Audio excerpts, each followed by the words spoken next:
ამას უბეში 22 თებერვალია და ძალიან თავში ამივარდა და ფიქრობ ნეონიუს ვანგანიუსი ხო არ დავარქვა. ისე მართლდება ჩემი პროგნოზები, რომ მე მგონი რაღაცა ნიჭი მაქვს რა. ფარული და ეხლა გამეხსნა. სანამ ყურებას დაიწყეთ და ლაიქეთ ვიდეო, გამოიწერეთ ჩემი გვერდი და გააკეთეთ დონაციები. ხო რა ვიცი აბა. ისე ყველაფერი აგიხდეთ კარგი, როგორც ჩემი ნათქვამები ხდება. რა იყო ეხლა საინტერესო გუშინდა დღეს დილას პრინციპში. ნიუსები ცოტა ყველაფერი მიდის ისე როგორც მიდიოდა. ზელენსკის გაროზგვა გრძელდებოდა, რამა გუშინაც კარგად სიტყვიერად გაროზგა. იმსე არიან მიმდგარები მოკლედ ამ ზელენსკიზე შემეცოდა კიდევაც რა. და გაგიჟებულები არიან ზელენსკის ფან-კლუბის ქართული ფილიალის წევრები რა, ვისასწავლებს წერენ. ტრამპის გინება მიდის, პუტინს არ აგინებენ იმდეს, რამდენსაც ტრამპს ამ დღეებში რა. აი ჩვენი აკაცუკოები რა. და ეგამებია. ხო, ჯო უილსონიც გაილახა, გაიწყებლა ასე ვთქვათ. ლაითად, მაგრამ საჭირო იყო. ეს ყველაფერი ჩაიდინა კოცების დეპუტატმა ნიკოლოზ სამხარაძემ, იქ ევროპაში იყო რაღაცა სყადნიაკი, ეუთოს საპარლამენტო ასამბლეის რაღაც კომიტეტების ხტომა და გამოტანტალდა ჯო უილსონი და სალომეს გადაგზავნილი ტექსტები წაიკითხა და რაზედაც ჩემი აზრით ძალიან კვალიფიციური მოზომილი პასუხი მიიღო ნიკოლოზ სამხარაძისგან. მოკლედ, კოცებს ორი სამხარაძე ყავთ. დიტო და ნიკო რა, დამტყმელი ძალა. თუ მუშტია დასარტყმელი დიტო, თუ სიტყვიერად არის ატყმელი ნიკო. ალადიც. ხო. ეგ იყო საინტერესო რა. ხო, მოკლედ შემდეგ კვირაში იქნება რაღაც საინტერესო ნიუსები. 24 თებერვალს ომის 3 წლის დავია და მესამე წლის დავი და ამერიკელები აპირებენ რაღაც რეზოლუციის შეტანას გაეროში. ამ ომის დამთავრებასთან დაკავშირებით საინტერესოა როგორი ფორმულირებები იქნება და რა იქნება გაეროს რეაქცია, უშიშროების საბჭო მიიღებს არ მიიღებს ამ რეზოლუციას.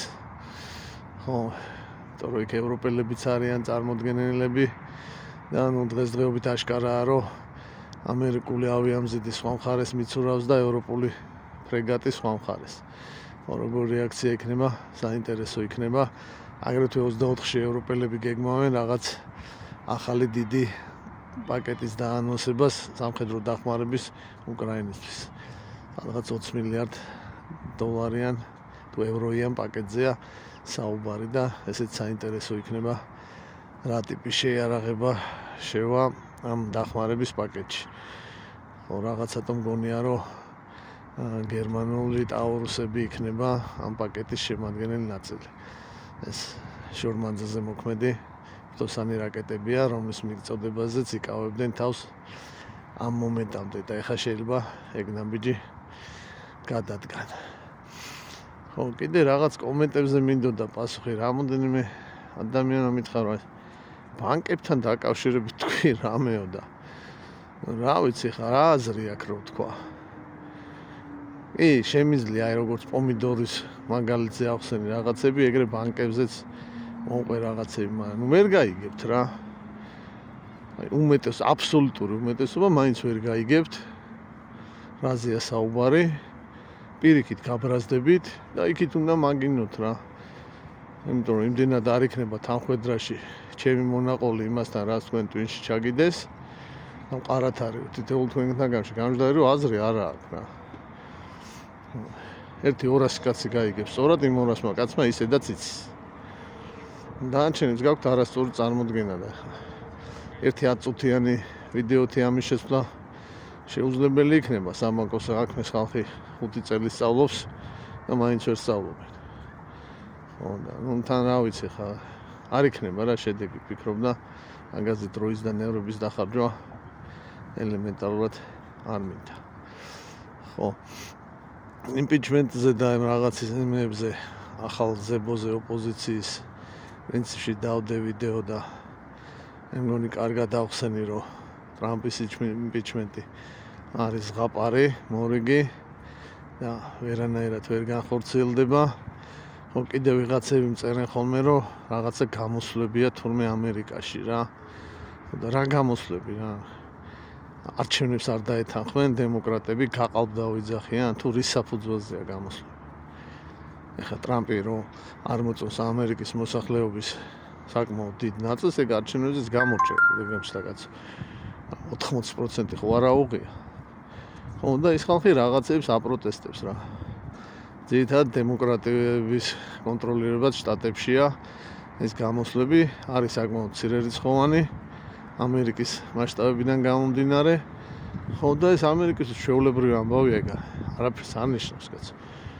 ხალხს აქ უფლება რაღაცაზე თავისი პროტესტი დააფიქსიროს და აფიქსირებენ სხვადასხვა ქუჩებს არ კეტავენ, შტენით არ დადიან და ფიერვერკებს არ ესვრიან კაცო პოლიციას.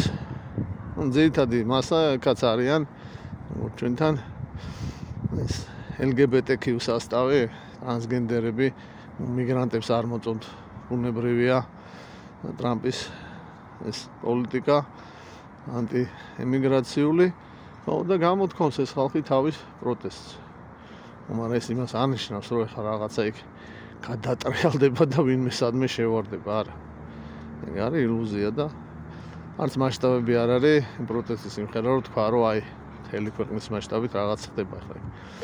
TV პირველი რომ ჩაწერს იქ რაღაცა და აჩვენებს ბევრ ხალხს და რაღაცას, ეგ არაფერს არ ნიშნავს. ამერიკელი მოქალაქეების უმეტესობამ თავისი ეს გამოიტანა, გადაწყვეტილება მიიღო და ტრამპს მიცა მანდატი. 4 წელი იქნება ტრამპი. და შემდეგაც ტრამპი იქნება ჩემი აზრით, უბრალოდ ტრამპის გუნდი რა. უსაშინლესი გუნდი ყავს ტრამპს რა, ძალიან მაგრები რა. აი რომ იტყვიან ზუბასტი ახალგაზრდები. სტივენსი, რუბიო, ეს კაშელი, ეს ტულსი ჰაბარტი, ეს თავდაცვის მინისტრი. ძალიან ესეთი ნასტირნი, მიზანმიმართული ტიპები და ძალიან ეფექტურად მოქმედებენ ჯერჯერობით ამ ერთი თვის განმავლობაში უამრავი რაღაცა გააკეთეს. ხო და თან გაჩერებას არ აპირებენ. ხო, ილონ მასკი და ამავის და კიდე ამ ყველაფრის ერთ-ერთი თავარი აქტორი. ხო, სხვათა შორის იმუქრებიან, უკრაინელებს ემუქრებიან Starlink-ს გაგითიშავთო 1 მარტიდან. ესე ზეწოლის ერთ-ერთი ბერკეტია უკრაინელებს. Starlink-ის და კარგი ინტერნეტის გარეშე ხო უკრაინული არმიის ის საკმაოდ შესუსტება რა და ეს არ იქნება კარგი ამბავი. ხო, მაგრამ ეხლა მიდის ლაპარაკი რომ ბოლო-ბოლო აი დღეს შეიძლება მოაწეროს უკრაინამ ხელი სასარგებლო წიაღისეულის შესახებ შეთანხმებას და შეიძლება აქამდე აღარ მივიდეს საქმე რა. ცოტა კი გაჯიუტა ზელენსკი, მაგრამ ეხლა საკმარისად წამოარტყეს იმისთვის რომ აზე მოსულიყო და აი ვნახოთ. ხო თუ მოაწერა ამას ხელი ამერიკელების მხრიდან ზეწოლა ალბათ შემცირდება. მაგრამ წასვლა ყველა ვარიანტში მოუწევს. არჩევნები დაენიშნება და ზელენსკის შეცვლიან.